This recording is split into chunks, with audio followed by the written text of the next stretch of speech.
너 따위가 감히 이 회사에서 내 얼굴에 먹칠을 해? 사돈의 목소리가 회사 로비 전체에 울려 퍼졌습니다. 그리고 다음 순간 그녀의 손이 제 딸의 얼굴을 거세게 내리쳤습니다. 찰싹! 딸의 머리가 옆으로 획 돌아가고 뺨에는 새빨간 손자국이 선명하게 새겨졌습니다. 미쳤나 봐, 저 여자. 사장님이 직원한테 저러면 안 되는데. 주변에서 수군거리는 소리가 들렸지만 아무도 나서지 않았습니다. 머릿속이 하얘지고 심장이 미친 듯이 뛰었습니다. 제 딸이 사람들 앞에서 저렇게 모욕을 당하는데 전 그저 서 있었습니다. 엄마, 다혜의 떨리는 목소리가 들렸을 때 내 온몸에 분노가 치밀었습니다. 대체 무슨 일이 벌어진 걸까요? 나는 5년간 사돈 관계를 유지하면서 늘 참고 또 참았습니다. 하지만 그날 모든 것이 바뀌었습니다. 여러분, 이 이야기는 단순한 시어머니와 며느리의 갈등이 아닙니다. 한 평범한 엄마가 자식을 지키기 위해 거대한 회사를 무너뜨리는 상상 이상의 복수극입니다. 끝까지 들으시면 여러분의 심장이 쿵쾅거리고 주먹을 불끈 쥐게 될 것입니다. 이 영상이 마음에 드신다면 구독과 좋아요 버튼을 눌러주세요. 모든 것은 그날 제가 딸의 회사에 갔던 순간부터 시작됐습니다. 아니, 정확히 말하면 사돈네 회사의 몰락이 시작된 날이었습니다. 저는 정인숙이라고 합니다. 올해 58살 남편과 사별하고 딸 하나를 키우며 작은 식당을 운영해 왔습니다. 평범한 인생이었죠. 딸 다혜는 30살이고 5년 전 사돈네 아들과 결혼했습니다. 그리고 사돈 이화정 씨는 다혜가 다니는 회사의 대표였습니다. 그날 이후로 제 인생은 완전히 달라졌습니다. 그날 이후로 저는 딸의 일상을 다시 보기 시작했습니다. 다혜는 결혼 후 남편과 함께 살고 있어서 자주 보지는 못했지만 일주일에 한두 번은 꼭 통화를 했습니다. 전화 속 다혜는 항상 밝은 목소리였습니다. 엄마, 저 잘 지내요. 회사도 괜찮아요. 하지만 최근 들어 딸의 목소리가 점점 약해지고 있었습니다. 가끔 떨리는 듯한 소리에 가슴이 철렁했지만 제가 물어보면 다혜는 언제나 같은 대답을 했습니다. 그냥 좀 피곤해서 그래요. 걱정하지 마세요, 엄마. 어느 주말 딸이 집에 놀러 왔습니다.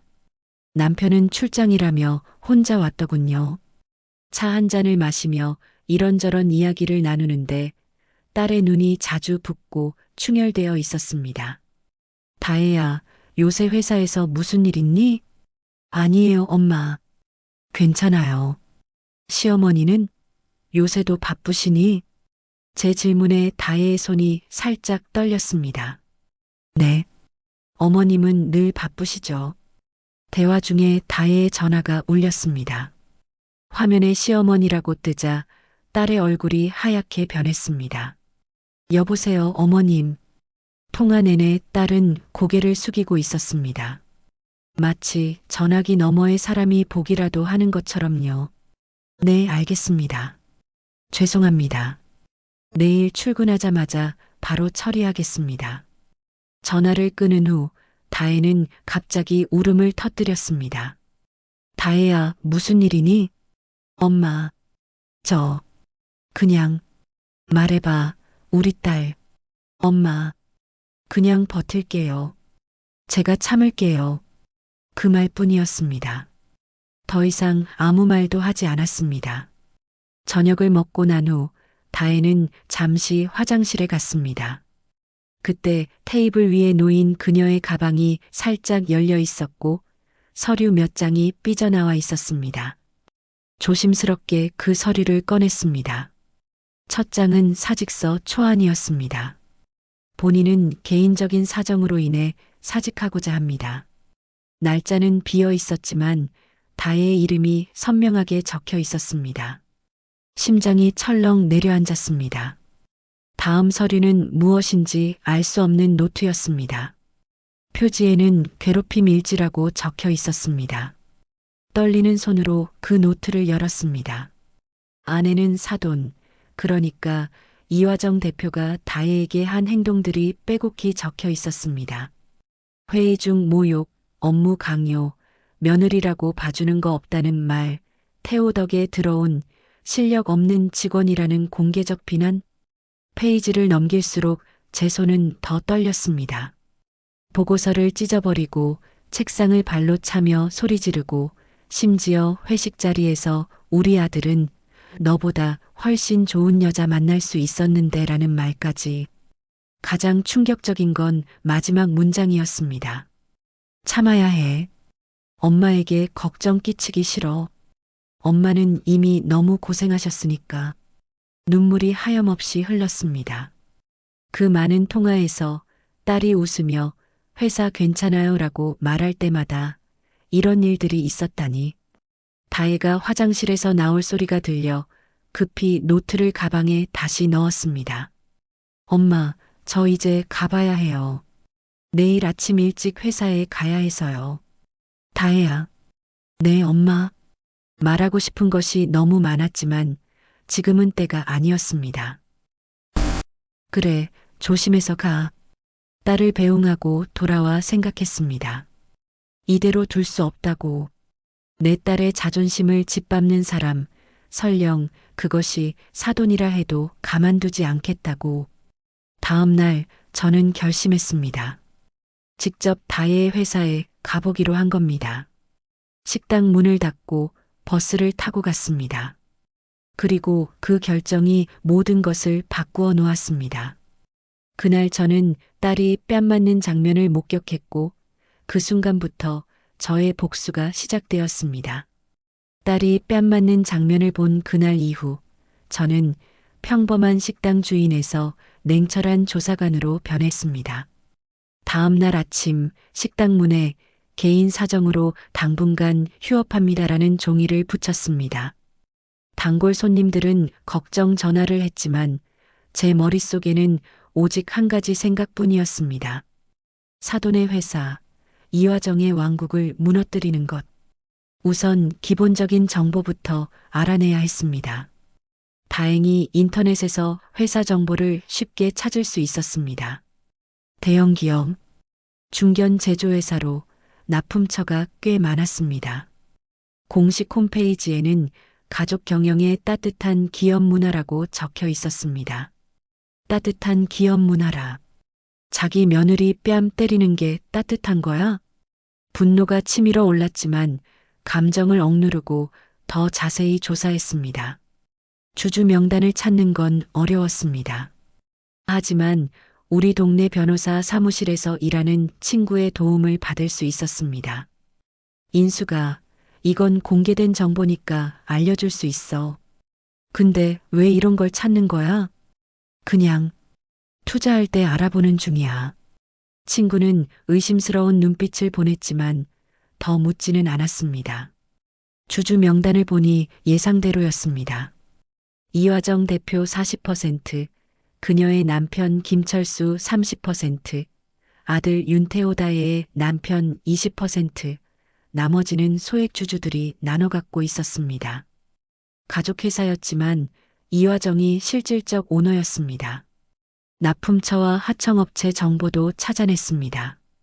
대부분 오래된 거래처였고 몇몇은 이화정의 친인척이 운영하는 곳이었습니다. 역시 이런 식으로 돈을 돌리고 있구나.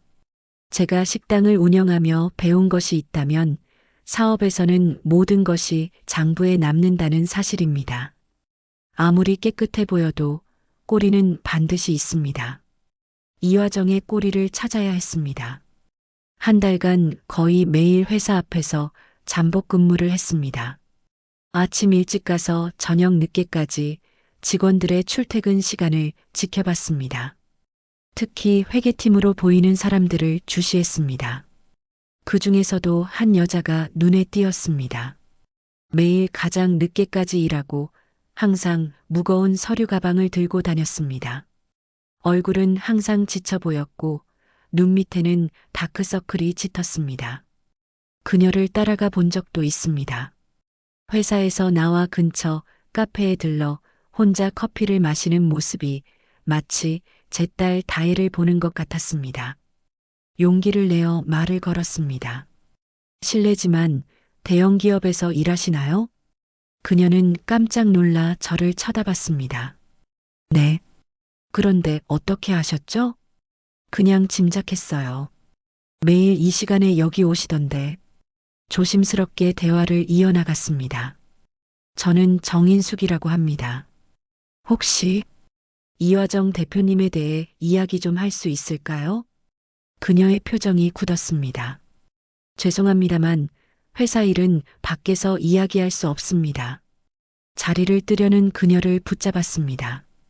제 딸이 거기서 일해요. 다혜, 윤다혜. 그녀의 눈이 커졌습니다. 윤다혜 씨, 대표님 며느리 맞죠? 네, 제 딸이에요.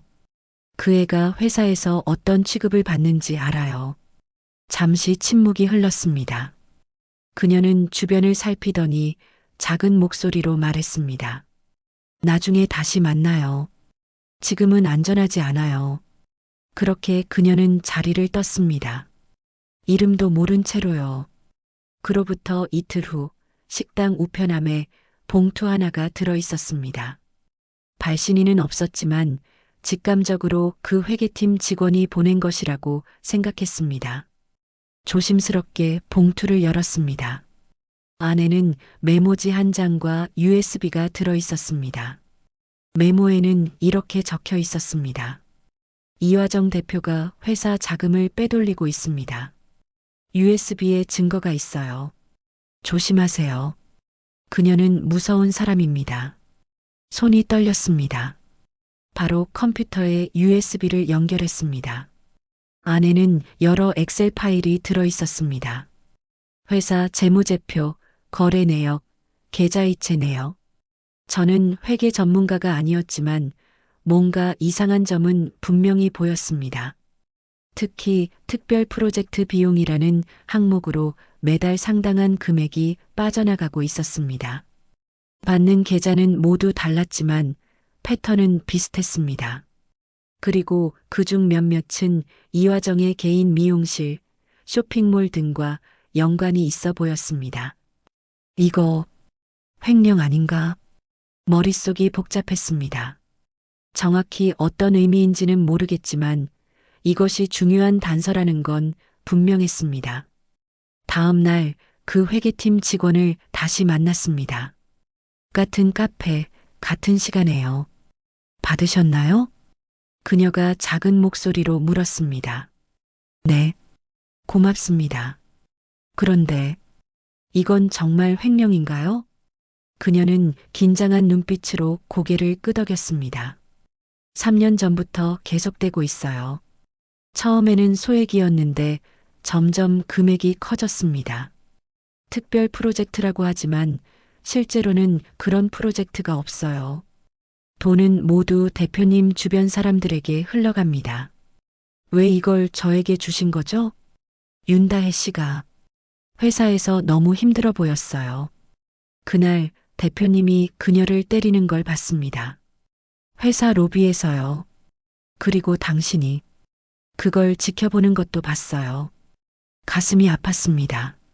그날의 기억이 또다시 떠올랐습니다. 그래서 당신이 도와주려는 거군요. 네. 이화정 대표는 너무 오랫동안 자기 마음대로 했어요. 누군가 그녀를 멈춰야 해요. 당신 이름이 박지영입니다. 하지만 제 이름은 절대 밝히지 말아주세요. 저도 이 회사에서 살아남아야 합니다. 알겠습니다, 박지영 씨. 정말 고맙습니다. 한 가지 더 말씀드리고 싶은 게 있어요. 이화정 대표가 자주 가는 미용실이 있습니다. 뷰티퀸이라고 강남에 있어요. 거기서 항상 현금으로 거액을 지불한대요. 직원들 사이에선 비자금 루트라고 소문이 있어요. 이 정보는 금값이었습니다.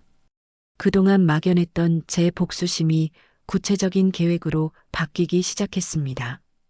박지영 씨, 정말 감사합니다. 이 은혜 꼭 갚을게요. 아니에요. 저도 대표님 때문에 많이 힘들었거든요. 그저 정의가 이루어지길 바랄 뿐입니다.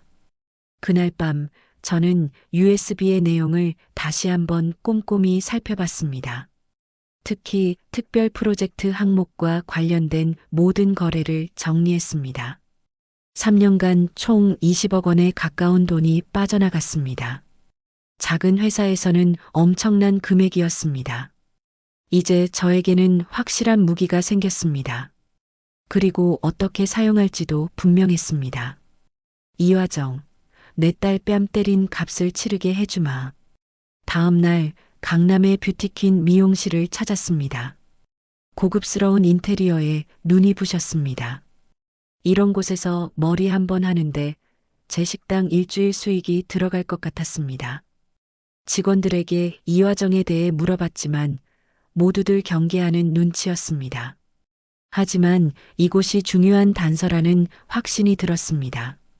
며칠 동안 미용실 근처에서 잠복하며 이화정의 방문 패턴을 관찰했습니다. 그리고 마침내 그녀가 나타났습니다. 검은색 고급 세단을 타고 와서 선글라스를 쓴 채 미용실에 들어갔습니다. 2시간 후 그녀는 나왔고 운전기사에게 큰 봉투를 건넸습니다. 역시 이제 모든 퍼즐 조각이 맞춰지고 있었습니다.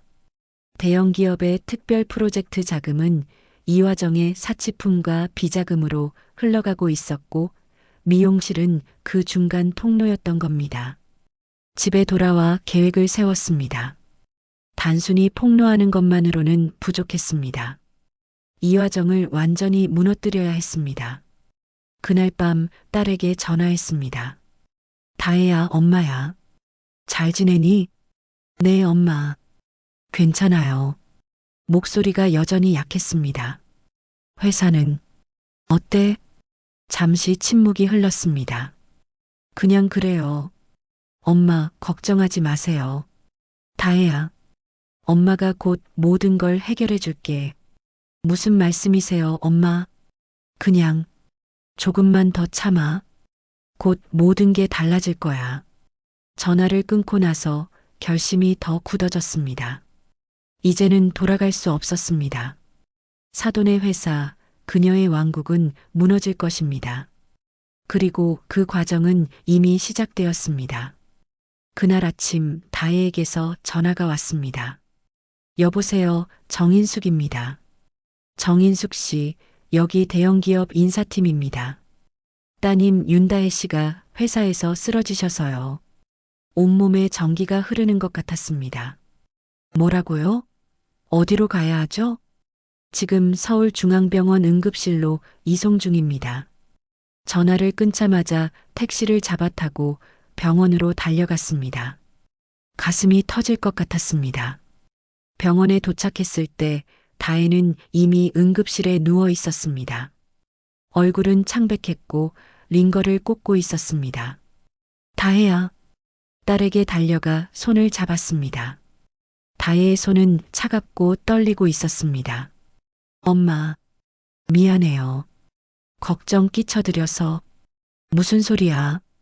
괜찮아? 어디가 아파? 담당 의사가 다가왔습니다. 보호자 되시나요? 환자분은 심한 스트레스와 과로로 인한 실신입니다. 혈압도 많이 낮고 영양 상태도 좋지 않아요. 당분간 안정이 필요합니다. 스트레스와 과로. 그 단어가 가슴에 비수처럼 꽂혔습니다. 다혜야, 대체 무슨 일이 있었던 거야? 다혜는 고개를 돌렸습니다. 눈에서는 눈물이 흘렀습니다. 그냥 회사에서 출근하다가 갑자기 어지럽고 다리에 힘이 풀려서 말을 잇지 못하고 딸은 흐느꼈습니다. 그때 병실 문이 열렸습니다. 사돈 이화정이 들어왔습니다. 어머, 사돈. 벌써 오셨네요. 사돈의 목소리는 평소처럼 냉랭했습니다. 그녀는 병실을 둘러보더니 인상을 찌푸렸습니다. 다혜야, 너 괜찮니? 오늘 중요한 회의가 있었는데 내가 갑자기 이러니 다혜의 손이 제 손을 꽉 쥐었습니다. 공포에 질린 표정이었습니다. 죄송해요, 어머님. 제가 좀 이따 나가서. 무슨 소리야? 제가 참지 못하고 소리쳤습니다. 지금 딸이 이 꼴인데 회의는 무슨 회의예요? 의사가 안정이 필요하대요. 사돈은 차갑게 저를 쳐다봤습니다. 사돈, 감정적으로 굴지 마세요. 회사는 회사고 가족은 가족이에요. 다혜는 우리 회사의 직원이기도 하니까요. 무슨 말도 안 되는 소리를. 분노로 온몸이 떨렸습니다.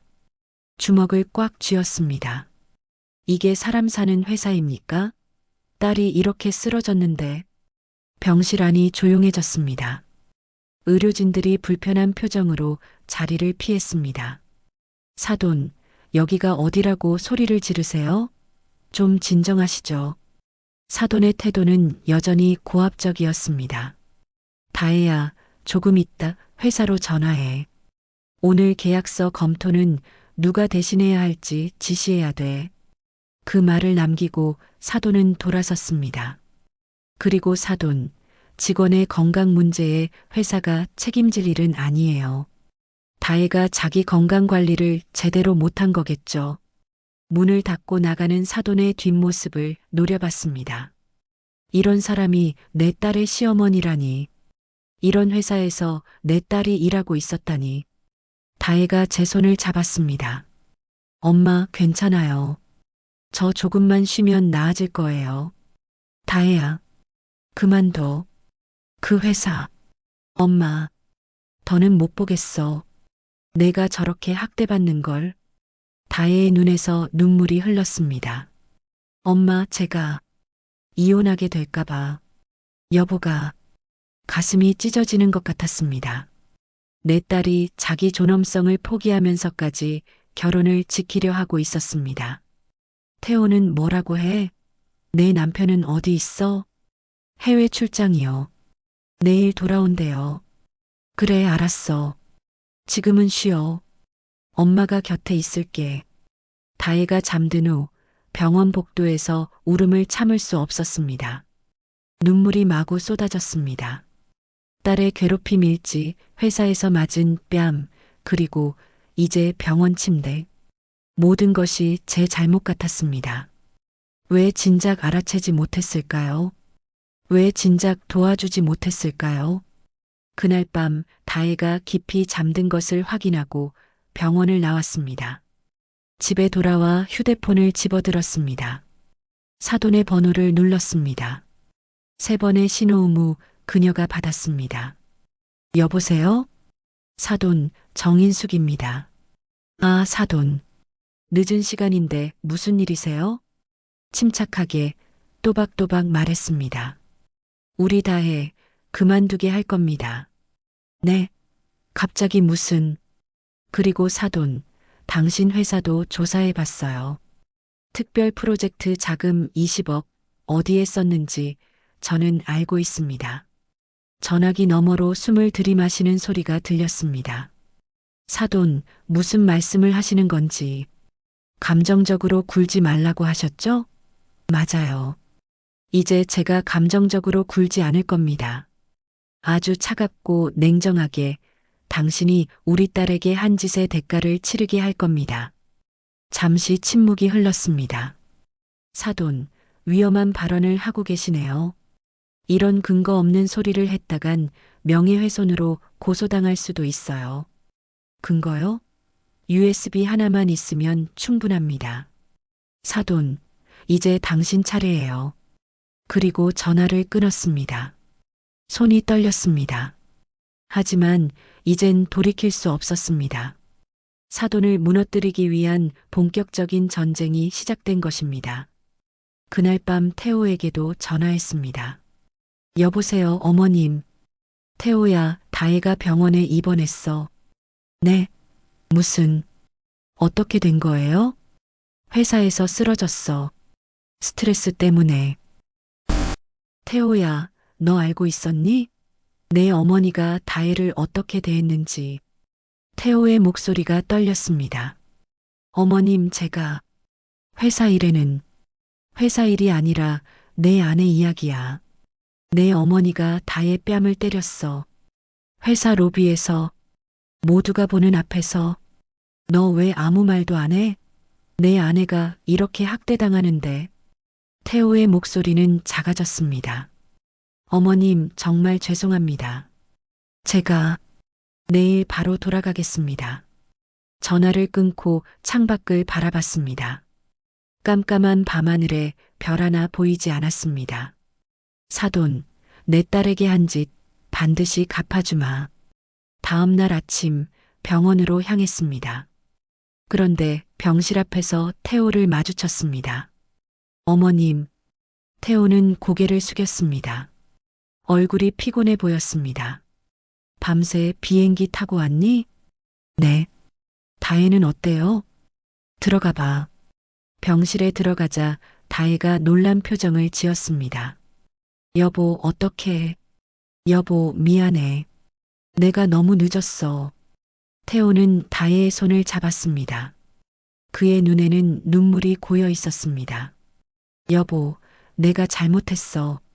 엄마가 너한테 그런 짓을 했다니.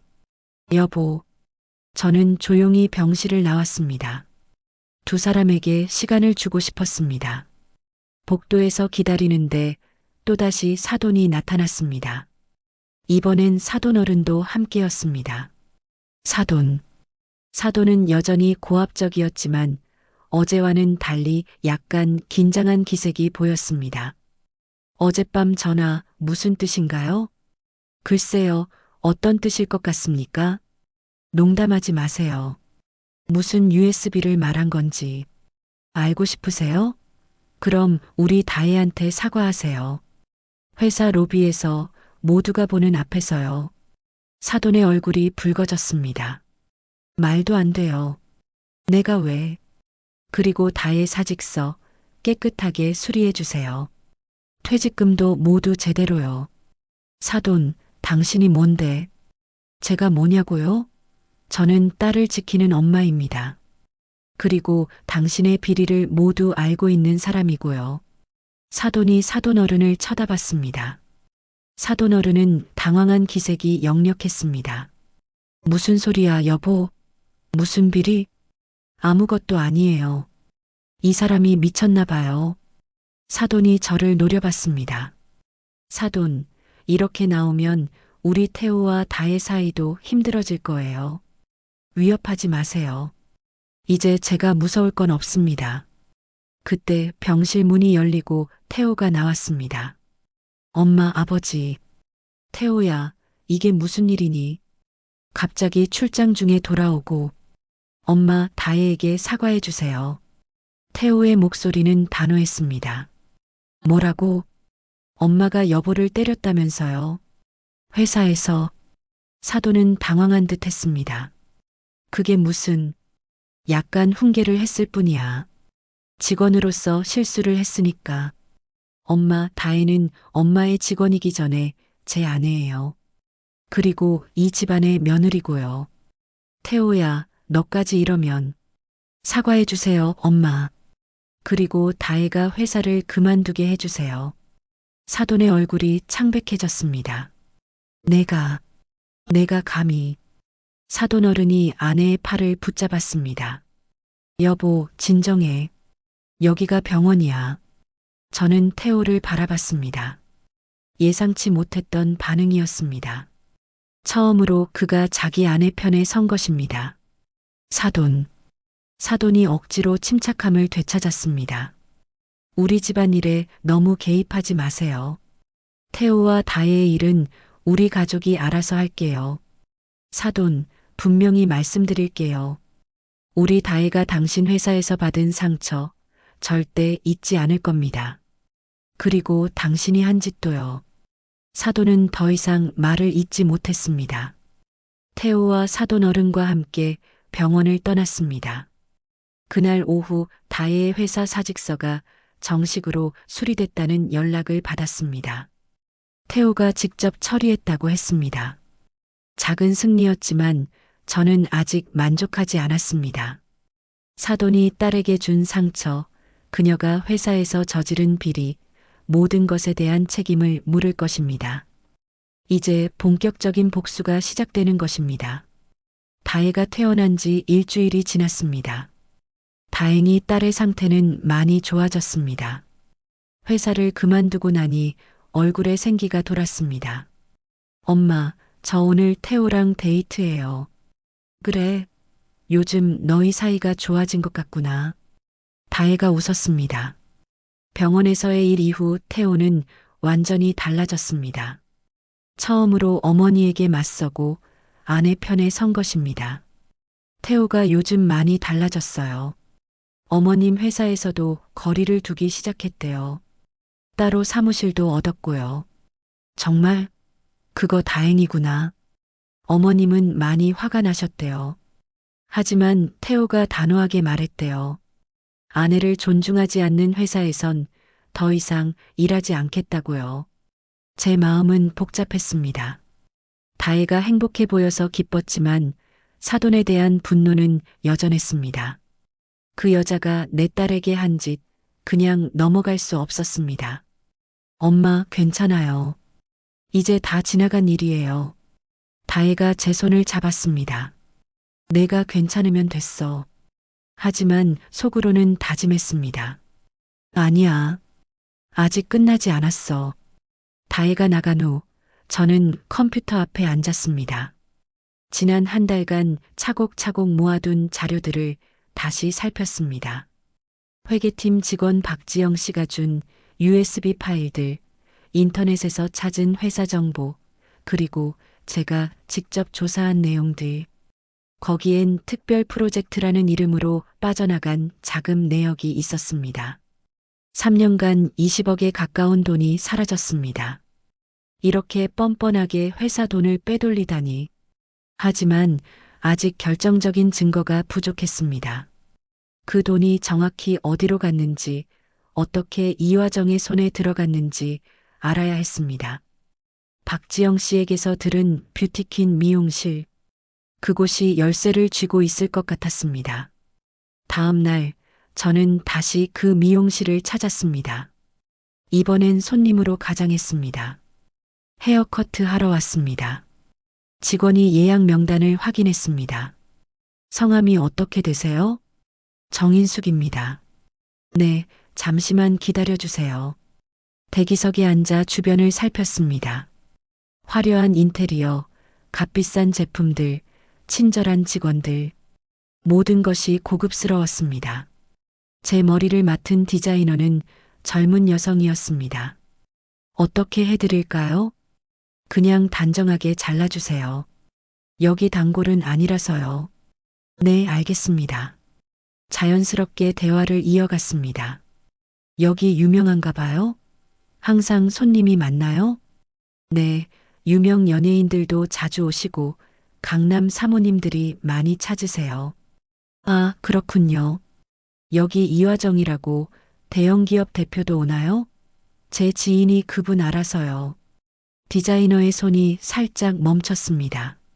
아, 네. 이화정 사모님, 저희 원장님 단골이세요. 아, 그래요? 그분 헤어스타일 정말 멋있던데. 디자이너는 웃으며 말했습니다. 네, 월에 한 번은 꼭 오세요. 특별 관리를 받으시죠. 특별 관리요? 뭐 비싼가 보네요. 그럼요. 사모님들은 다들 VIP룸에서 받으시거든요. 헤어, 에스테틱, 마사지 다 포함해서 몇백만 원씩 하죠. 몇백만 원이요? 와, 대단하네요. 현금으로 내나요? 카드로? 디자이너가 잠시 망설이더니 낮은 목소리로 말했습니다. 이화정 사모님은 항상 현금으로 내세요. 큰 봉투에 담아서요. 다른 건 몰라도 그건 제가 직접 봤어요. 항상 원장님하고만 거래하시거든요. 흥미로운 정보였습니다. 현금으로 큰 돈을 지불한다. 분명 비자금과 연결되어 있을 겁니다. 혹시 원장님 지금 계세요? 다음번엔 원장님께 받고 싶은데요. 죄송해요. 오늘은 외출하셨어요. 내일 오시면 만나실 수 있을 거예요. 머리를 다 자르고 계산대로 향했습니다. 카드를 내밀었습니다. 영수증 좀 주세요. 영수증을 받아 자세히 봤습니다. 그냥 평범한 영수증이었습니다. 하지만 잠깐 뒷면에 무언가 적혀 있었습니다. 손으로 쓴 계좌번호 같았습니다. 110-352-661-234 VIP 회원 입금용.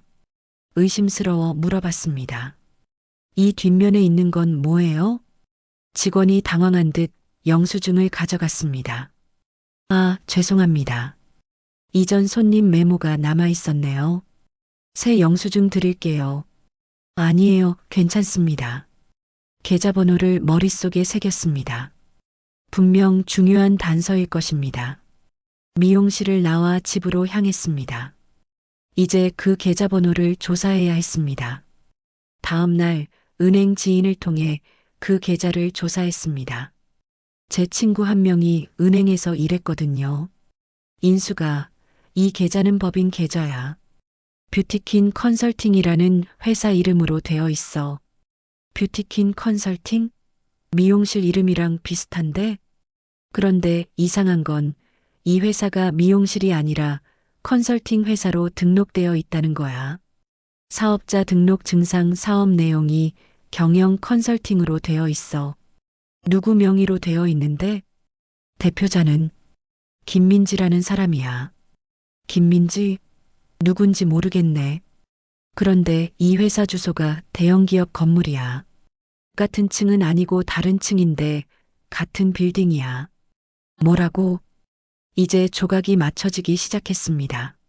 미용실의 VIP 결제는 이 뷰티킨 컨설팅으로 흘러들어가고 그 회사는 대형기업 건물에 있습니다. 그리고 사돈 이화정이 항상 현금으로 거래한다. 이 회사 설립일이 언제야? 3년 전이네. 박지영 씨가 준 자료에서 특별 프로젝트 지출이 시작된 시점과 정확히 일치했습니다. 다음 날 저는 그 빌딩을 찾아갔습니다. 안내 데스크에서 물었습니다. 뷰티킨 컨설팅이 어디 있나요? 15층입니다. 감사합니다. 15층으로 올라갔습니다. 복도를 걷다 보니 작은 사무실이 보였습니다. 문에는 뷰티킨 컨설팅이라고 적혀 있었습니다. 문을 열고 들어가니 젊은 여성 한 명이 앉아 있었습니다. 안녕하세요. 무엇을 도와드릴까요? 안녕하세요. 김민지 대표님 계신가요? 죄송합니다. 대표님은 오늘 출장이십니다. 무슨 일로 오셨나요? 미용실에서 소개받아 왔어요. VIP 회원 등록하려고요. 여직원의 표정이 약간 긴장된 듯 했습니다. 아, 그건 미용실에서 직접 하셔야 합니다. 저희는 경영 컨설팅만 해요. 그래요? 그런데 미용실에서 이 계좌로 입금하라고 했는데요. 계좌번호가 적힌 쪽지를 보여줬습니다. 아, 그건 잠시만요. 여직원은 전화를 걸었습니다. 낮은 목소리로 누군가와 이야기했습니다. 손님 죄송합니다. 지금은 VIP 회원 등록을 받지 않고 있어요. 미용실로 다시 문의해 주세요. 알겠습니다. 근데 여기서 무슨 컨설팅을 하시나요? 다양한 기업 컨설팅을 합니다. 주요 고객사가 어디인가요? 죄송합니다만 그건 기밀사항입니다. 대형 기업도 고객사인가요? 여직원의 표정이 굳었습니다. 손님 무슨 용건이신지. 아니에요. 그냥 궁금해서요. 미용실이랑 컨설팅이랑 무슨 관계가 있나 싶어서요. 손님, 더 이상 질문에 답변 드리기 어렵습니다. 다른 용건이 없으시면. 네, 알겠습니다. 실례했습니다. 사무실을 나왔습니다. 확실히 이곳은 정상적인 회사가 아닙니다. 대형 기업의 자금이 특별 프로젝트라는 이름으로 이곳으로 흘러들어오고 다시 미용실을 통해 현금화되는 것 같았습니다. 집에 돌아와 모든 증거를 정리했습니다. 회계팀 박지영 씨의 USB, 미용실 영수증의 계좌번호, 뷰티킨 컨설팅의 존재. 이제 확실한 그림이 그려졌습니다. 사돈 이화정은 회사 자금을 특별 프로젝트라는 명목으로 뷰티킨 컨설팅으로 보내고 그곳에서 다시 미용실을 통해 현금으로 받아가는 것입니다. 완벽한 비자금 루트였습니다. 그날 밤 다혜에게 전화가 왔습니다. 엄마, 괜찮으세요? 요즘 통 연락이 없으셔서. 응, 괜찮아. 그냥 좀 바빴어. 식당은요? 언제 다시 여세요? 곧 다시 열 거야. 사실 식당은 한 달 넘게 문을 닫고 있었습니다. 사돈을 조사하느라 신경 쓸 여유가 없었습니다. 엄마, 무슨 일 있으세요? 목소리가 이상해요. 아니야, 그냥 좀 피곤해서 그래. 오늘 태우가 이상한 얘기를 하더라고요. 어머님이 요새 회사에서 많이 예민하시대요. 계속 누가 회사를 조사한다고 불안해하신대요. 제 심장이 빨리 뛰었습니다. 그래, 왜 그러실까? 모르겠어요. 태호도 자세히는 모른대요. 그냥 어머님이 계속 변호사랑 통화하고 서류 정리하느라 바쁘시대요. 사돈이 뭔가를 눈치챈 모양입니다. 서둘러야 합니다. 다혜야, 엄마 좀 바빠서 나중에 다시 전화할게. 네, 엄마. 몸 조심하세요. 전화를 끊고 자료를 다시 검토했습니다.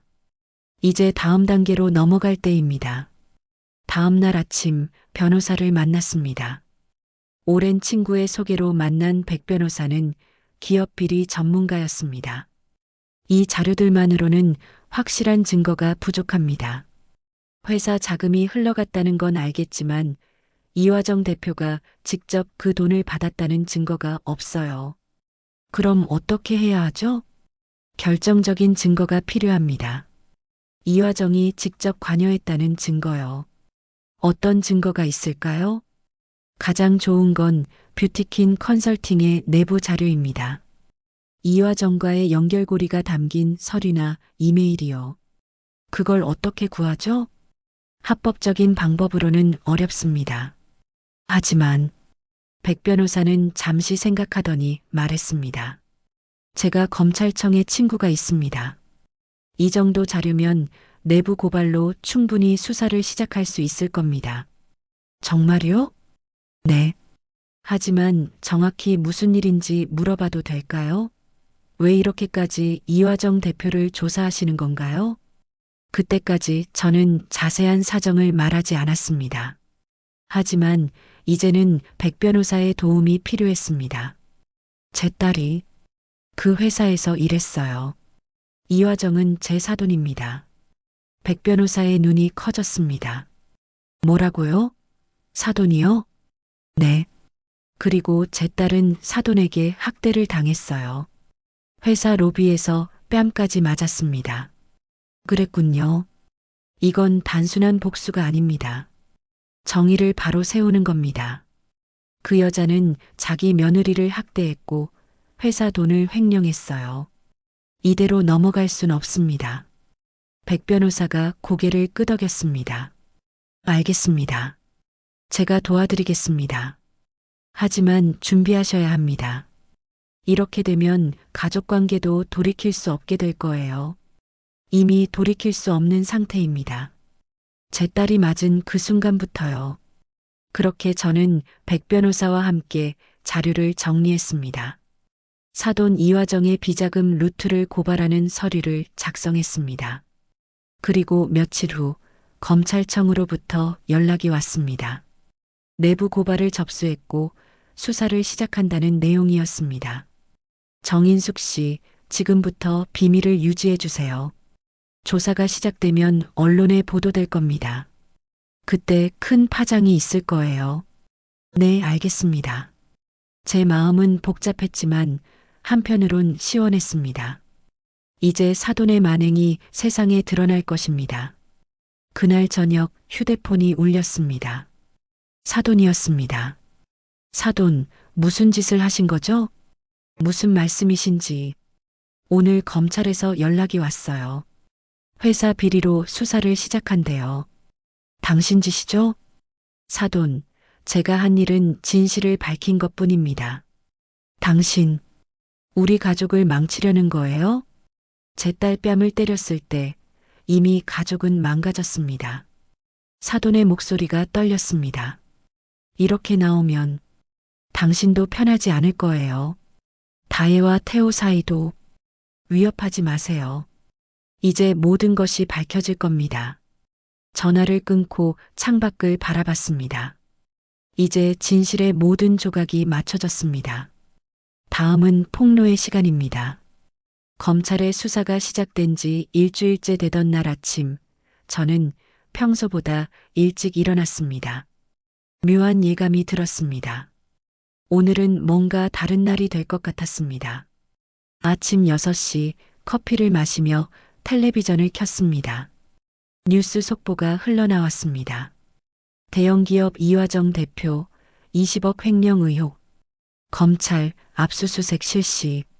손에 들고 있던 커피잔이 떨어질 뻔했습니다. 화면에는 검찰이 대형기업을 압수수색하는 장면이 생생하게 나오고 있었습니다. 아나운서의 목소리가 또렷하게 들렸습니다. 대형기업 이화정 대표가 약 3년간 회사 자금 20억 원을 횡령했다는 의혹이 제기됐습니다.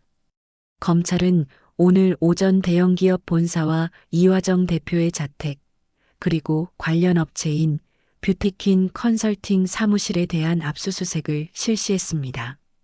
제보에 따르면 이화정 대표는 특별 프로젝트라는 명목으로 회사 자금을 빼돌려 개인 용도로 사용했다는 의혹을 받고 있습니다. 그러더니 화면이 바뀌었습니다. 이화정 사돈의 사진과 함께 그녀가 대표로 있는 회사 건물이 나왔습니다. 이화정 대표는 평소 이 회사는 내 왕국이라고 자주 언급했던 것으로 알려졌습니다. 가족 경영을 강조하면서도 회사를 사유화했다는 비판의 목소리가 높습니다. 그리고 또 놀라운 장면이 이어졌습니다. 박지영 씨의 모자이크 처리된 인터뷰였습니다. 이화정 대표는 회사 자금을 특별 프로젝트라는 명목으로 빼돌렸고 그 돈은 미용실을 통해 현금화됐습니다. 직원들도 알았지만 아무도 말할 수 없었습니다. 그녀의 권위와 보복이 두려웠기 때문입니다. 손으로 입을 가리고 화면을 지켜봤습니다. 모든 진실이 세상에 드러나고 있었습니다. 그리고 가장 충격적인 장면이 나왔습니다. 미용실 원장의 인터뷰였습니다. 그녀의 얼굴은 모자이크 처리되어 있었지만 목소리는 분명했습니다. 이화정 대표는 매달 현금으로 수백만 원을 지불했습니다. 그 돈은 뷰티킨 컨설팅이라는 회사 계좌로 들어갔고 저는 그저 중개인 역할을 했을 뿐입니다. 더 이상의 거짓말은 못하겠습니다. 그 순간 휴대폰이 진동했습니다. 다혜였습니다. 엄마, 뉴스 봤어요? 응, 지금 보고 있어. 어떻게 된 거예요? 어머님이 정말 이런 일을. 다혜의 목소리가 떨렸습니다. 다혜야, 진실은 언젠가 드러나게 돼 있어. 태호가 지금 엄청 충격받았어요. 아버님이 갑자기 쓰러지셔서 병원에 가셨대요. 사돈 어른이 쓰러지셨다고? 네. 심장이 안 좋으셨는데 이 소식 듣고 발작이 왔대요. 저도 지금 병원으로 가려고요. 알았어. 조심히 가. 전화를 끊고 다시 텔레비전을 봤습니다. 더 많은 내용이 나오고 있었습니다. 이화정 대표의 횡령 의혹은 내부 고발로 시작됐습니다. 그녀의 횡령 루트는 뷰티킨 컨설팅이라는 페이퍼 컴퍼니를 통해 이루어졌으며 이 회사의 실소유주가 이화정 대표의 동생인 이미정 씨로 확인됐습니다. 그때 또 휴대폰이 울렸습니다. 낯선 번호였습니다. 여보세요? 정인숙 씨죠? 여기 KBS 뉴스입니다. 이화정 대표 관련 취재 중인데요. 혹시 인터뷰 가능하실까요? 알고 계시겠지만 내부 고발자가 이화정 대표의 사돈이라는 소문이 있어서요. 순간 말문이 막혔습니다. 죄송합니다만 지금은 인터뷰할 수 없습니다. 전화를 끊자마자 다른 방송사에서도 연락이 왔습니다. 그리고 또 다른 방송사에서도 결국 휴대폰을 끄고 창밖을 바라봤습니다. 이제 모든 것이 시작된 것입니다. 진실이 세상에 드러나는 순간, 그날 오후 집 밖에는 기자들이 모여들었습니다. 어떻게 제 주소를 알아냈는지 벨이 계속 울렸습니다. 하지만 저는 문을 열어주지 않았습니다. 아직은 때가 아니었습니다. 저녁 뉴스에서는 더 충격적인 장면이 나왔습니다. 사돈 이화정이 검찰에 소환되어 조사받는 모습이었습니다. 고개를 푹 숙인 채 검찰청으로 들어가는 그녀의 모습은 평소의 당당함과는 전혀 달랐습니다. 아나운서의 목소리가 이어졌습니다. 이화정 대표는 혐의에 대해 부인하고 있으나 검찰은 확보한 증거만으로도 기소가 가능하다는 입장입니다. 특히 미용실을 통한 현금화 과정에서 사용된 계좌가 결정적 증거가 될 것으로 보입니다. 미용실 영수증 뒷면에 있던 그 계좌번호. 작은 단서 하나가 이토록 큰 파장을 일으킬 줄은 저도 몰랐습니다. 그날 밤 다혜에게서 다시 전화가 왔습니다. 엄마, 어머님이 구속됐대요. 뭐라고? 태호가 방금 전화했어요. 검찰에서 구속영장이 발부됐대요. 침묵이 흘렀습니다. 다혜야, 괜찮아? 네. 그냥 너무 혼란스러워요. 태호는 병원에서 아버님 간호하고 있고 집안이 완전히 뒤집어졌어요. 사돈 어른은 좀 어떠시니? 많이 위험하셨는데 다행히 지금은 안정됐대요. 하지만 회복까지는 시간이 필요하대요. 그래. 너무 충격받지 마. 이건 다 진실이 밝혀지는 과정이야. 엄마, 혹시 엄마가 이 일에 다혜의 목소리가 망설임으로 가득했습니다. 다혜야, 나중에 얘기하자. 지금은 내 남편과 시아버님을 돌봐. 며칠 후 상황은 더 심각해졌습니다. 뉴스에서는 연일 이화정 사돈의 비리와 갑질 의혹이 보도됐습니다. 회사 직원들이 그동안 당했던 갑질, 특히 자신의 며느리까지도 공개적으로 학대했다는 내용이 나왔습니다. 물론 다혜의 이름은 언급되지 않았지만 사람들은 쉽게 유추할 수 있었습니다. 대형 기업은 주가가 폭락하고 거래처들이 계약을 파기하기 시작했습니다. 직원들은 대거 사직서를 냈고 회사는 풍비박산이 났습니다. 그리고 마침내 저도 결심했습니다. 진실을 모두 이야기할 때가 왔다고요. 한 방송사의 인터뷰 요청을 수락했습니다. 물론 조건이 있었습니다. 다혜와 태호의 신상은 철저히 보호해달라는 것이었습니다.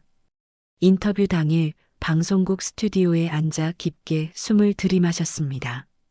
정인숙 씨, 이화정 대표의 사돈이자 내부 고발자로 알려져 있습니다. 맞습니까? 네, 맞습니다. 저는 이화정 씨의 아들과 결혼한 제 딸을 통해 사돈 관계가 되었습니다. 어떻게 이화정 대표의 비리를 알게 되셨나요? 제 딸이 대형 기업에서 일했습니다. 그리고 이화정 씨에게 회사 로비에서 뺨을 맞는 장면을 제가 직접 목격했습니다. 뺨을 맞았다고요? 네. 그것도 많은 직원들이 보는 앞에서요. 그날 저는 결심했습니다. 이 부당한 일을 그냥 넘어갈 수 없다고요. 그래서 조사를 시작하셨군요. 네. 회사의 내부 자료와 거래 내역을 조사했습니다. 그리고 특별 프로젝트라는 이름으로 빠져나간 자금의 행방을 추적했죠. 그 과정에서 뷰티킨 컨설팅이라는 회사를 발견하셨다고요? 네. 이화정 씨가 다니던 미용실에서 발견한 영수증 뒷면에 적힌 계좌번호가 결정적 단서였습니다. 그 계좌가 뷰티킨 컨설팅의 것이었고 그 회사는 이화정 씨의 동생 명의로 되어 있었습니다. 인터뷰는 1시간 넘게 이어졌습니다. 제가 조사한 모든 과정과 발견한 증거들을 상세히 설명했습니다. 마지막 질문이 이어졌습니다. 정인숙 씨, 이번 일로 사돈 관계가 완전히 깨질 수도 있을 텐데 후회는 없으신가요? 깊게 숨을 들이쉬고 대답했습니다. 사돈 이화정 씨는 항상 이 회사는 내 왕국이라고 말했습니다. 그 자만심과 교만함으로 많은 사람들을 상처 입혔죠. 하지만 이제 모두가 알게 됐습니다. 왕국은 모래 위에 지어졌던 거였다는 걸요. 진실 앞에서는 누구도 영원히 숨을 수 없습니다. 인터뷰가 끝나고 방송국을 나오는 길 가슴이 가벼워지는 느낌이 들었습니다. 집으로 돌아와 거울 앞에 섰습니다. 이제야 숨이 쉬어지네. 저도 모르게 중얼거렸습니다. 그 말은 단순히 사돈에 대한 복수가 끝났다는 의미가 아니었습니다. 진실을 말하고 정의를 바로 세우는 과정이 끝났다는 안도감이었습니다. 그날 저녁 다혜가 찾아왔습니다. 얼굴이 창백했지만 눈빛은 단단했습니다. 엄마, 인터뷰 봤어요. 다혜야, 알고 있었어요. 엄마가 그동안 조사하고 계셨다는 거. 근데 말하기 어려우셨겠죠? 미안해, 다혜야. 너에게 말했어야 했는데. 다혜가 제 손을 잡았습니다. 아니에요. 엄마 덕분에 저도 용기를 냈어요. 오늘 태호에게 모든 걸 털어놨어요. 그동안 회사에서 어떤 일이 있었는지, 어머님이 저를 어떻게 대했는지. 태호는 뭐라고 하던? 처음엔 믿기 어려워했어요. 하지만 이제는 다 알게 됐죠. 그리고 저에게 사과했어요. 그동안 보호해주지 못해서 미안하다고. 다혜의 눈에 눈물이 고였습니다. 태호가 저에게 말했어요. 이제부터는 제대로 된 남편이 되겠다고요. 아버님 병간호를 마치면 저와 새 출발을 하고 싶대요. 어머님과 회사로부터 독립해서요. 제 마음에 따뜻함이 번졌습니다. 이 고통스러운 과정이 결국 딸에게 새로운 시작을 가져다 준 것이었습니다. 다행이구나, 다혜야. 엄마 고마워요. 엄마가 아니었으면 저는 계속 그 상황에서 벗어나지 못했을 거예요. 다혜를 안아주었습니다. 그녀의 어깨가 떨리는 것이 느껴졌습니다. 울고 있었지만 그것은 슬픔의 눈물이 아니라 해방감의 눈물이었습니다. 그날 밤 뉴스에서는 대형 기업의 주가가 바닥을 쳤다는 소식과 함께 회사가 사실상 파산 상태에 이르렀다는 보도가 나왔습니다. 사돈의 왕국은 이제 완전히 무너진 것입니다. 하지만 저는 그것을 보며 기뻐하지 않았습니다. 오히려 묘한 평화로움을 느꼈습니다. 이제 모든 것이 제자리를 찾아가고 있다는 안도감이었습니다. 거울 속 제 모습이 달라 보였습니다. 더 이상 분노와 복수심에 사로잡힌 모습이 아니었습니다. 이제 저는 다시 제 삶으로 돌아갈 수 있었습니다. 오랫동안 닫아두었던 식당 문을 다시 열 시간이 온 것입니다. 이화정 사돈의 구속과 제 인터뷰 방송 이후 세상은 완전히 달라졌습니다.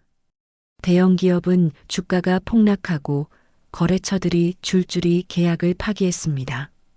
회사는 사실상 붕괴 직전이었습니다.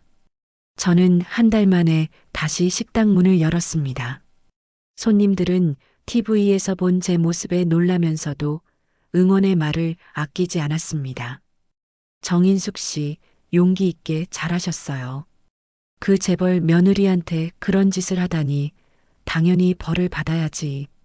제 이야기는 어느새 많은 사람들의 공감을 얻고 있었습니다. 억울한 일을 당하고도 맞서 싸운 평범한 엄마의 이야기, 권력과 돈으로 모든 것을 해결하려던 교만한 재벌의 몰락. 사람들은 이런 이야기를 좋아했습니다. 그날은 비가 내리는 오후였습니다. 손님이 거의 없어 일찍 문을 닫으려던 참이었습니다. 문득 유리창 너머로 검은색 고급 승용차 한 대가 식당 앞에 멈추는 것이 보였습니다. 차에서 내린 사람은 놀랍게도 이화정 사돈이었습니다. 보석으로 풀려난 모양이었습니다. 하지만 한 달 전에 당당한 모습은 온데간데 없었습니다. 얼굴은 창백했고 화장기 없는 얼굴에는 피로와 절망이 가득했습니다. 그녀가 식당 문을 열고 들어왔습니다. 저는 카운터 뒤에 서서 꼼짝 않고 그녀를 바라봤습니다. 사돈. 이화정의 목소리는 떨리고 있었습니다. 여기까지 직접 오시다니 영광이네요. 제 목소리는 차분했습니다. 이미 모든 것이 끝났다는 것을 알고 있었기 때문입니다. 이화정은 주변을 둘러보더니 비어있는 식당 안으로 걸어 들어왔습니다. 그리고 제 앞에 서서 물었습니다. 당신이 한 짓이지? 그 목소리에는 분노와 절망이 뒤섞여 있었습니다. 그녀의 눈은 붉게 충혈되어 있었습니다. 내가 한 짓이라니요? 다 알아요. 내부 고발자가 당신이라는 거. 회사를 망하게 한 것도, 내 인생을 망가뜨린 것도 전부 당신이라는 거. 그녀의 목소리가 점점 높아졌습니다. 사돈, 조금만 진정하세요. 어떻게 진정해요? 내 회사는 망했고, 내 남편은 중환자실에 있어요. 내 아들은 이제 나를 외면하고, 내 인생이 통째로 무너졌는데, 이화정의 얼굴이 일그러졌습니다. 평생 한 번도 보여주지 않았을 나약한 모습이었습니다. 이제 와서 내게 뭘 더 바라는 거예요? 이미 모든 걸 빼앗아 갔잖아요. 저는 그녀를 가만히 바라보았습니다. 이화정의 얼굴에서는 눈물이 흘러내리고 있었습니다. 제가 무너질 때까지 지켜보려고요? 아니면 제가 무릎 꿇고 빌기를 바라나요? 그때 식당 문이 열렸습니다. 마지막 손님이 떠난 모양이었습니다. 이제 식당에는 저와 이화정, 단둘만 남았습니다. 저는 천천히 카운터 뒤에서 나와 그녀 앞에 섰습니다. 사돈, 저는 당신을 망하게 하려고 한 게 아닙니다. 그럼 뭐예요? 왜 이런 짓을? 진실을 밝히려고 했을 뿐입니다. 이화정이 비웃듯 웃었습니다. 진실? 그게 뭐가 중요해요? 우리 가족이 망가졌는데. 중요합니다. 제 목소리는 흔들림 없이 또렷했습니다. 당신이 제 딸의 뺨을 때렸을 때 그 순간 저는 결심했습니다. 당신이 한 짓에 대한 대가를 반드시 치르게 하겠다고요. 그런 일 때문에 이렇게까지. 사돈, 그건 단지 빙산의 일각이었습니다. 당신의 교만함, 다른 사람들을 짓밟는 행동, 회사 자금을 빼돌린 범죄. 그 모든 것이 쌓여서 지금의 결과를 낳은 거예요. 이화정은 핏기 없는 얼굴로 저를 노려봤습니다. 당신, 절대 용서 못해요. 내 아들과 당신 딸의 결혼도. 그건 두 사람이 결정할 일입니다. 다행히 태호는 이제 자기 아내가 얼마나 소중한지 알게 됐어요. 뭐라고요? 태호는 어머니로부터 독립을 결심했습니다. 다혜와 함께 새 출발을 하기로 했어요. 당신의 영향력에서 벗어나서요. 이화정의 얼굴이 더 창백해졌습니다. 그럴 리가 없어요. 이제 태호는 달라졌어요. 회사도 당신도 아닌 자기 아내를 선택했습니다. 침묵이 흘렀습니다. 이화정은 말을 잇지 못했습니다. 저는 테이블 위에 놓아둔 서류 봉투를 집어들었습니다. 사실 이화정이 오리라고는 예상치 못했지만 이 서류는 항상 준비해두고 있었습니다. 사돈, 이것 받으세요. 봉투를 건넸습니다. 이화정은 떨리는 손으로 봉투를 받아 열었습니다. 그리고 안에 서류를 읽자마자 그녀의 얼굴이 하얗게 변했습니다. 이게 무슨 고소장입니다. 민사상 손해배상 청구죠. 뭐라고요? 다혜가 회사에서 당한 정신적 피해와 명예훼손에 대한 손해배상 청구입니다. 금액은 5억 원이에요. 미쳤어요? 지금 내 상황이 어떤지 알면서. 알고 있습니다.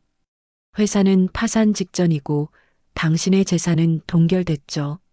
하지만 당신에게는 아직 개인 재산이 많이 남아 있어요. 미용실에서 현금으로 받아간 그 돈들, 해외 계좌에 숨겨둔 자금들, 검찰이 아직 찾아내지 못한 것들이 있을 겁니다. 이화정의 얼굴이 굳었습니다. 당신, 어떻게, 진작에 알고 있었어요. 딸이 다치게 하는 사람에게는 가차 없습니다.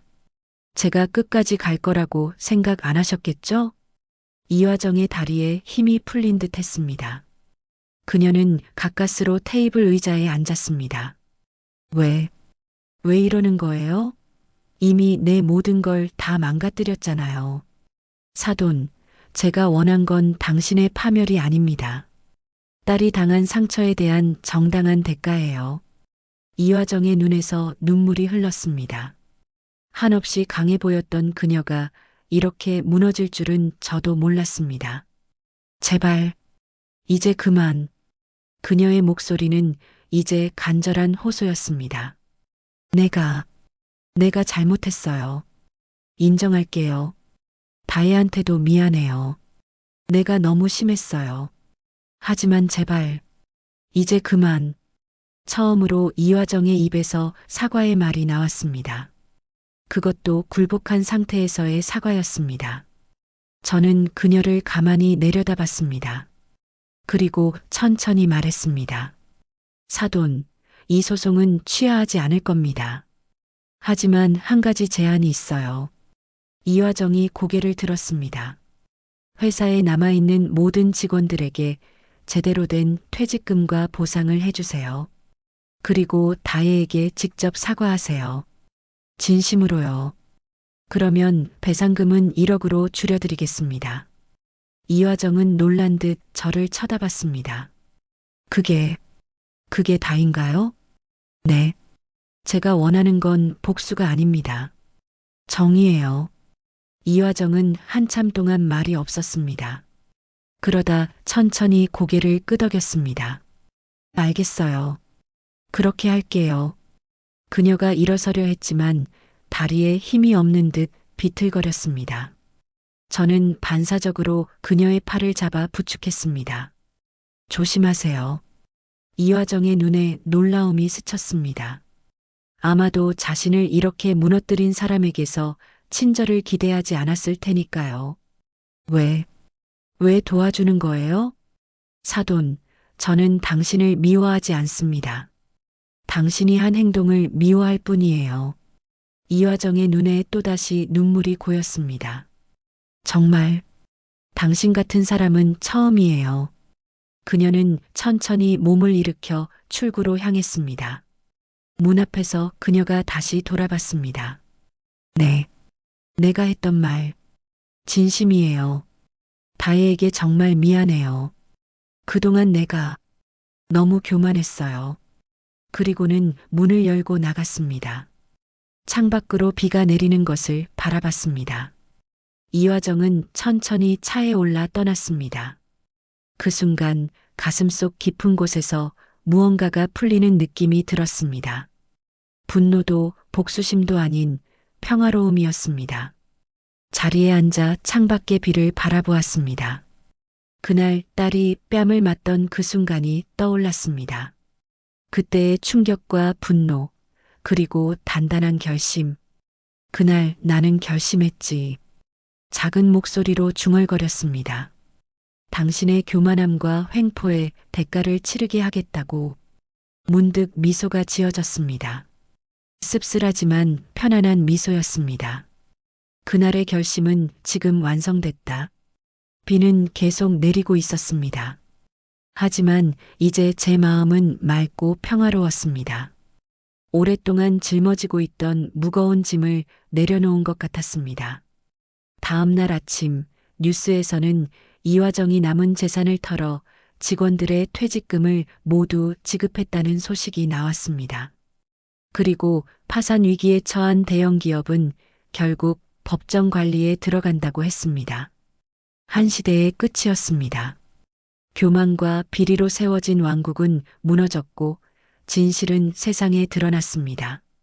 그날 저녁 다혜와 태호가 함께 식당을 찾아왔습니다.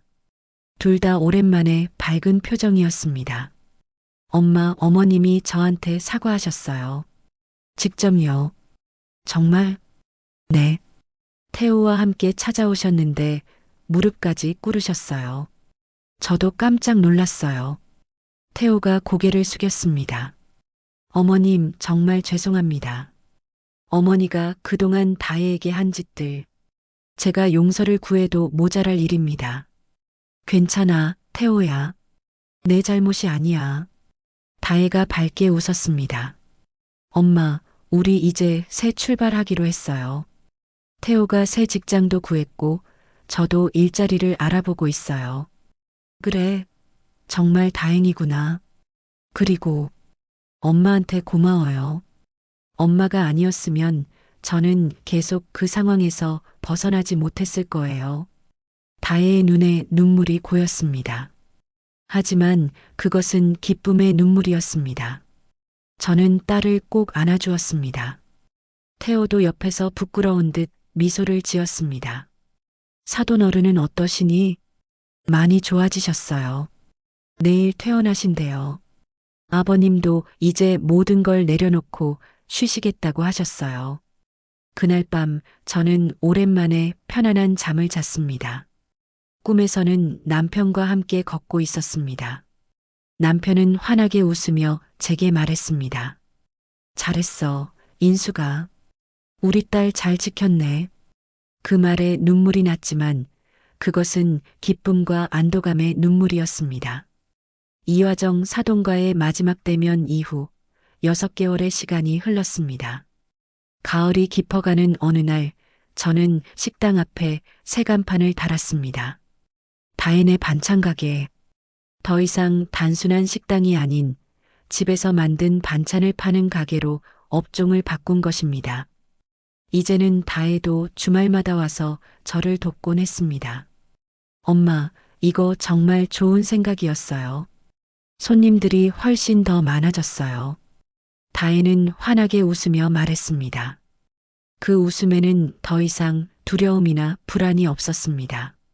순수한 기쁨만 가득했지요. 내 이름을 건 가게라서 그런가 봐. 아니에요. 엄마 반찬 솜씨가 워낙 좋으니까 그렇죠. 다혜는 이제 새로운 회사에서 일하고 있었습니다. 작은 디자인 회사였지만 그곳에서는 그녀의 능력을 인정해 주었고 무엇보다 인간적으로 대해 주었습니다. 태호도 변했습니다. 어머니의 회사를 떠나 작은 벤처기업에 취직했습니다. 월급은 많이 줄었지만 그의 얼굴에는 이전에 없던 활기가 돌았습니다. 장모님, 이제야 제가 진짜 일하는 맛을 알겠어요. 누구의 아들이 아니라 그냥 저 자신으로 인정받는 기분이 정말 좋아요. 두 사람은 작지만 아늑한 새 집으로 이사했습니다. 사돈네 집과는 거리가 좀 있었지만 그것이 오히려 그들에게는 좋았습니다. 새 출발을 위해 필요한 공간이었으니까요. 그날도 여느 때와 같이 가게는 손님들로 붐볐습니다. 식당을 반찬 가게로 바꾼 후 매출은 오히려 늘었습니다. 특히 저의 김치와 장아찌는 동네에서 소문이 자자했습니다. 오후 3시 가게 문이 열리고 단골 손님인 김 여사가 들어왔습니다. 어머, 정말 잘 되는 것 같네요. 오늘도 사람이 많네. 네, 덕분에요. 정말 대단하세요. 그 큰 일을 겪고도 이렇게 새 출발하시고 다들 인숙 씨 이야기하면서 용기를 얻는다고 해요. 과찬이세요. 가게 한쪽에 마련된 작은 테이블에 김 여사와 함께 앉았습니다. 그녀는 차를 한 잔 마시며 주변을 둘러봤습니다. 그런데 다혜 씨는 어떻게 지내요? 아주 잘 지내요. 새 회사에서 인정받고 태호와도 더 행복해 보여요. 다행이네요. 정말 험한 일 많았는데. 김 여사는 잠시 망설이더니 조심스럽게 물었습니다. 그런데 사돈님은 요즘 뭐 하세요? 그 질문의 순간 과거의 기억이 스쳤습니다. 사돈과의 마지막 만남, 그녀의 무너진 모습, 그리고 진심 어린 사과. 미소를 지으며 대답했습니다. 아, 그분 회계 공부 다시 시작하셨다네요. 회계 공부요? 네. 교도소에서요. 김 여사의 눈이 커졌습니다. 결국 실형을 선고받으셨구나. 네. 횡령 혐의로 3년 선고받았어요. 하지만 들리는 소문에 의하면 교도소 내 직업훈련 프로그램에서 회계를 배우고 계시대요. 출소 후에 새 삶을 살기 위해서라나요. 아이고, 그래도 공부는 하시네요. 원래 사도는 늘 계산 빠른 여자였어요. 이젠 진짜 계산 배우는 중이지. 우리는 함께 웃었습니다. 그 웃음 속에는 비웃음이나 조롱이 아닌 모든 것이 제자리를 찾아가는 데서 오는 묘한 안도감이 있었습니다. 사실 사돈이 구속된 후 저는 여러 번 그녀를 방문할까 고민했습니다. 하지만 아직은 때가 아니라고 생각했습니다. 언젠가 모든 감정이 가라앉고 진정한 화해가 가능해질 때 그때 찾아갈 생각입니다. 김 여사가 자리에서 일어났습니다. 반찬 좀 포장해 주세요. 오늘도 김치찌개 해야겠어요. 네, 알겠습니다. 제가 반찬을 포장하는 동안 문이 열리고 다혜가 들어왔습니다. 엄마, 일찍 왔어요. 어머, 다혜야. 무슨 일이야? 다혜는 환하게 웃으며 제게 다가왔습니다. 좋은 소식이 있어요. 제가 팀장으로 승진했어요. 정말 축하해, 우리 딸. 다혜를 꼭 안아주었습니다. 그 순간 제 가슴에 따뜻함이 번졌습니다. 아빠가 살아계셨으면 얼마나 좋아하셨을까. 다혜의 눈에 눈물이 고였습니다. 아빠는 지금 하늘에서 분명 자랑스러워 하실 거야. 엄마, 정말 고마워요. 엄마가 그때 용기 내지 않으셨다면 저는 아직도 그 지옥 같은 회사에서 신음하고 있었을 거예요. 엄마는 그저 엄마 역할을 한 것뿐이야. 딸을 지키는 건 엄마의 본분이지. 우리는 서로를 바라보며 웃었습니다. 그 웃음 속에는 과거의 아픔을 이겨낸 승리의 기쁨이 담겨 있었습니다. 저녁이 되자 태호도 가게를 찾아왔습니다. 그는 다혜의 승진 소식을 듣고 꽃다발을 들고 왔더군요. 여보, 축하해요. 태호가 다혜에게 꽃다발을 건넸습니다. 다혜의 얼굴이 행복으로 빛났습니다. 고마워, 여보. 두 사람의 모습을 바라보니 가슴이 뭉클했습니다. 얼마나 많은 일이 있었는지, 그 모든 아픔을 이겨내고 이제 진정한 행복을 찾아가고 있는 모습이 너무나 감사했습니다. 장모님, 오늘은 제가 저녁 쏠게요. 다혜 승진 축하하러 맛있는 거 먹으러 가요. 그래, 고맙구나. 가게 문을 닫고 세 사람이 함께 식당으로 향했습니다. 가을바람이 상쾌하게 불어오는 저녁이었습니다. 식당에서 즐겁게 저녁을 먹는 동안 태호가 조심스럽게 말을 꺼냈습니다. 장모님, 사실 어머니에 관한 소식이 있어요. 응? 무슨 소식인데? 어머니가 편지를 보내셨어요. 교도소에서요. 다혜와 제가 동시에 태호를 바라봤습니다. 뭐라고 쓰셨는데? 많은 반성을 하고 계시대요. 그리고 출소 후에는 사회봉사를 하면서 살고 싶다고 하셨어요. 특히 직장 내 갑질 피해자들을 돕는 일을 하고 싶으시대요. 잠시 침묵이 흘렀습니다. 그런 이화정의 변화는 예상하지 못했습니다. 정말 많이 변하셨나 보네. 네. 어머니가 그러셨어요. 내가 잘못 살았다. 이제는 진짜 계산을 배우고 있다고요. 제 말을 그대로 인용한 것이 놀라웠습니다. 아, 그리고 장모님께 특별히 전할 말씀이 있으시대요. 나한테? 네. 언젠가 기회가 되면 직접 만나서 제대로 사과하고 싶으시대요. 그리고 고맙다고요. 고맙다고? 네. 장모님 덕분에 자신의 잘못된 삶을 돌아볼 수 있었다고요. 회계 공부만 하는 게 아니라 인생의 진짜 계산법을 배우고 있다고 하셨어요. 그 말에 저도 모르게 미소가 지어졌습니다. 그래. 언젠가 만나게 되면 그때 또 이야기하자. 다혜가 제 손을 잡았습니다. 엄마, 괜찮아요? 응, 괜찮아. 사람은 누구나 변할 수 있으니까. 그날 밤 집으로 돌아와 창밖을 바라봤습니다. 별이 유난히 밝게 빛나는 밤이었습니다. 문득 남편 생각이 났습니다. 그가 살아있었다면 이 모든 일을 어떻게 생각했을까요? 아마도 제가 한 선택을 지지해 주었을 겁니다. 여보, 잘했죠? 우리 딸 지켰어요. 작은 소리로 중얼거렸습니다. 창가에 놓인 사진 속 남편의 미소가 더 환하게 빛나는 것 같았습니다. 다음 날 아침 평소처럼 일찍 일어나 가게 문을 열었습니다. 반찬을 진열하고 김치를 담그고 장아찌를 만드는 일상이 시작됐습니다. 문득 생각했습니다. 내 인생에 큰 폭풍이 지나갔지만 결국 모든 것이 제자리를 찾아갔다고요. 딸은 행복하고 사위는 성숙해졌으며 사도는 자신의 잘못을 깨달았습니다. 그리고 저는 평화를 찾았습니다. 첫 손님이 들어왔습니다. 어서 오세요. 다혜네 반찬 가게입니다. 환하게 웃으며 손님을 맞이했습니다. 이제 제 앞에는 새로운 날들이 펼쳐져 있었습니다. 과거의 아픔은 추억으로 남겨두고 앞으로의 행복을 향해 나아갈 시간입니다.